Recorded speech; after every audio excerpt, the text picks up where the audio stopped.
그들은 사람이라면 그럴 수 없다고 생각했다. 한자리에 앉아서 1년치의 술을 다 마셨으니 아무리 내공이 고강하다 해도 어떻게 견디겠느냐고 그들은 생각했다. 아니나 다를까 석파천은 갑자기 큰 소리로 부르짖었다. 아이고, 배야. 야단났다. 굉장히 아파오는데.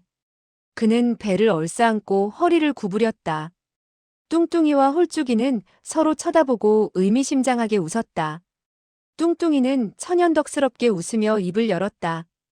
배가 아프다고. 멧돼지 고기를 너무 많이 먹어 체했나?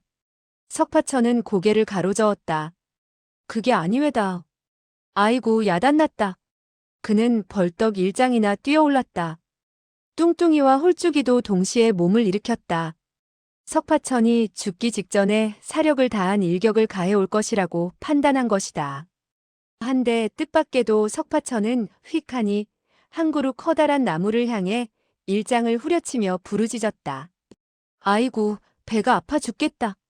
창자가 끊어지는 것 같아 내력을 돋우어 뱃속의 약물을 해소시키려고 했다. 그 구구한과 열화단의 독성은 엄청난 것이었다. 약기운이 퍼지기 시작하자 고통에 의해 까무러칠 지경이었다. 전신이 부들부들 떨려왔고 손과 발에 경련이 일었다. 너무나 극심한 고통에 그는 다시 왼손으로 일장을 들어 그 나무를 격타했다. 그리고 나니 복통이 좀 나은 것 같았다. 이번에는 오른손으로 다시 일장을 갈겼다. 그 커다란 나무가 마구 흔들거리며 나뭇잎이 우수수 떨어졌다. 석파천은 복통이 좀 나아진 것을 느꼈는데 그것도 잠시뿐. 이번에는 수많은 칼이 마구 뱃속을 후벼 파는 것 같았다. 그는 버럭버럭 악을 쓰며 손과 발을 닥치는 대로 휘둘렀다. 자연히 그 전에 배운 무공을 모조리 펼치게 되었다.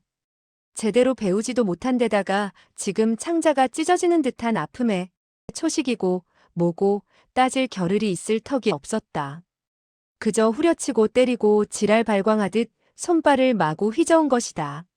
하지만 손짓 발짓에 공력이 실려 있어 그 위력은 엄청난 것이었다. 차츰 그는 빨리 움직이고 있었다. 그는 일권 일장을 내지를 때마다 복통이 조금씩 가셔지는 것을 느낄 수 있었다. 뚱뚱이와 홀쭉이 두 사람은 서로 쳐다보았다. 그리고 한 걸음 두 걸음 뒤로 물러섰다.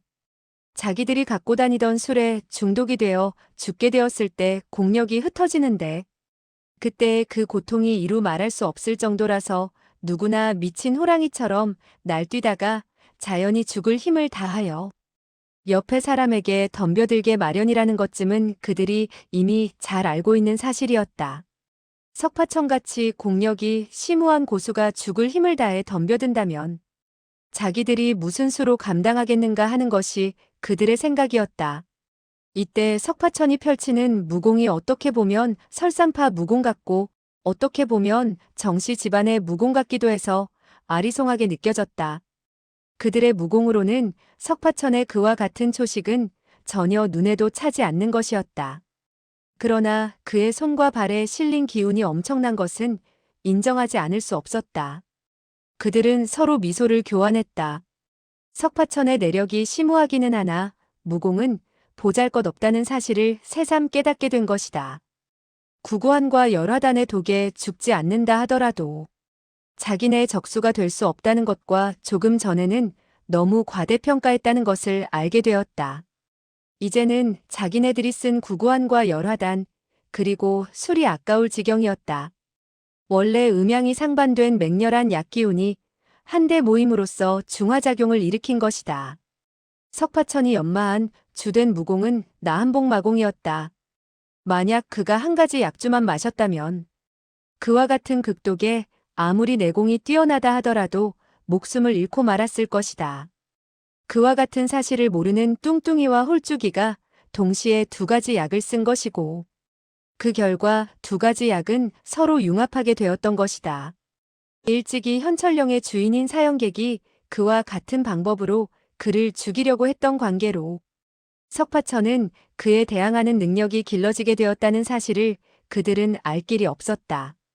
이때 한참 몸부림을 치듯 권장법을 쓰고 난 후 뱃속의 독이 내력을 따라 점차 손바닥에 도두어지자 석파천은 한결 고통이 가셔지는 것을 느꼈다. 복통도 점차 가라앉았다.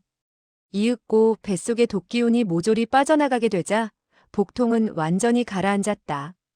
그는 휘청거리며 모닥불이 있는 곳으로 되돌아와서 웃으며 입을 열었다. 아, 조금 전에는 창자가 다 끊어지는 줄 알았소이다. 정말 혼이 났어요. 뚱뚱이와 홀쭉이는 속으로 깜짝 놀라지 않을 수 없었다. 이 녀석의 내공은 정말 불가사의한 경지에 이르렀구나. 이와 같은 감탄을 하면서 뚱뚱이는 넌지시 그에게 물었다. 이제 배는 아프지 않은가? 석파천은 싱긋이 웃으며 대답했다. 아프지 않소이다. 그는 돼지고기를 한 점 집어들었다. 이미 숯덩이가 다 된 고기였다. 그 고기를 집어 입으로 가져가려던 그는 자기의 오른쪽 손바닥에 동전 크기만한 붉은 반점이 생긴 것을 발견하게 되었다. 그 붉은 반점 가장자리에는 무수한 파란 점이 돋아나 있지 않은가?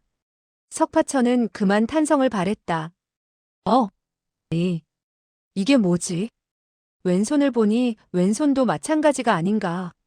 내공으로 극독을 손바닥에 모으게 된 사실을 그는 모르고 있었다. 그는 내력을 운용하여 독을 몸 밖으로 제거할 줄 모르기 때문에 모조리 손바닥에 모인 것이었다. 뚱뚱이와 홀쭉이는 그와 같은 사실을 알고 다시 한번 마음을 놓을 수 있었다. 내력을 제대로 운용할 줄 모르니 더 두려워할 것은 없다. 천품을 타고났거나 특이한 체질이 아니라면 우연히 영약을 먹고 그와 같이 내력이 심오해진 것일 게다. 본래 두 사람은 그가 아기를 갖고 접근해 온 것이라 생각했으나 중독이 되어서 거의 미친 상태로 나무들만 쳤을 뿐 자기들에게 공격을 하지 않았고 또 자기들을 바라보는 그의 눈동자에서도 전혀 악독한 빛이 나타나지 않았던 사실로 미루어 자신들이 오해했다는 것을 알게 되었다. 이때 두 사람은 자기들의 그와 같은 수단으로 어수룩한 젊은 사람을 대한 데 대해 양심의 가책을 받았다.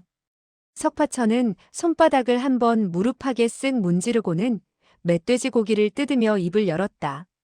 조금 전 서로 의형제를 맺으려고 했는데 어느 분이 더 연세가 많으신지 그리고 두 분의 존성대명이 어떻게 되는지 모르겠군요. 두 사람은 석파천이 극독에 죽게 될 것이라고 생각하고 그와 같은 약속을 한 것이었다. 평소 자부심이 강하고 한번 내뱉은 말은 반드시 실천하는 그들은 언행일치를 중시했다. 마음속으로는 멍청한 젊은 녀석과 형제의 의를 맺고 싶지 않았지만 그렇다고 한번 내뱉은 말을 저버릴 수도 없었다. 두 사람은 다시 한번 시선을 교환하더니 뚱뚱이가 먼저 입을 열었다. 나는 장삼이라고 하네. 그리고 이 사람은 이사이네. 내가 이사아우보다 몇 살 더 먹은 셈이지. 그는 넌지시 물었다. 소형제, 자네는 성과 이름이 없는데 우리와 어떻게 의형제를 맺지? 석파천은 아무렇지 않은 듯 말했다. 나의 본래 이름은 좋지 않아요. 그러니 나의 사부가 새로 지어준 이름인 사옥도라고 부르는 것이 좋겠구려. 뚱뚱이는 웃으며 말했다. 그럼 우리는 이제 형제의 의를 맺어야지. 그는 한쪽 무릎을 꿇고 낭낭히 외쳤다. 장삼은 이사와 사옥도와 더불어 오늘 이 자리에서 형제의 의를 맺게 된 것을 하늘에 알리는 바이며 이후로는 고락을 함께할 것을 맹세합니다. 이어 그는 더욱 큰 소리로 부르짖었다. 만약 이를 어기게 되었을 때 장삼은 이 멧돼지처럼 다른 사람에게 죽음을 당해 구워질 것을 맹세합니다. 하하, 장삼이란 물론 가명에 지나지 않았다. 그리고 나라고 한 번도 칭하지 않는 것을 보면 그가 얼마나 성의가 없는지를 알 수 있는 것이었다. 홀쭉이 역시 한쪽 무릎을 꿇고 맹세를 했다. 이사는 장삼과 사옥도라는 두 분과 오늘 형제의 의를 맺는 바 같은 날에 태어나지 않았지만 같은 날에 죽기를 바랍니다. 이 맹세를 어기면 육시를 당하거나 화살의 고슴도치와 같은 꼴이 되어 죽게 될 것입니다. 흐흐흐. 하지만 전혀 강호의 경험이 없는 석파천은 그들을 조금도 의심하지 않았다. 그는 홀쭉이의 뒤를 이어 하늘에 맹세했다. 나는 장삼과 이사 두 형님과 더불어 형제의 의를 맺는 바입니다. 좋은 술과 고기가 있을 때 두 분 형님이 먼저 드시도록 하고, 그 누가 두 분 형님을 해치려고 한다면 제가 먼저 그들을 막겠소이다. 그는 더욱 언성을 높여 낭낭히 외쳤다. 제가 만약 이 말을 어긴다면 방금 겪은 복통을 매일 겪게 해주십시오. 뚱뚱이와 홀쭉이는 너무나 진실에 찬 그의 어조에 다시 한번 부끄러움을 느꼈다.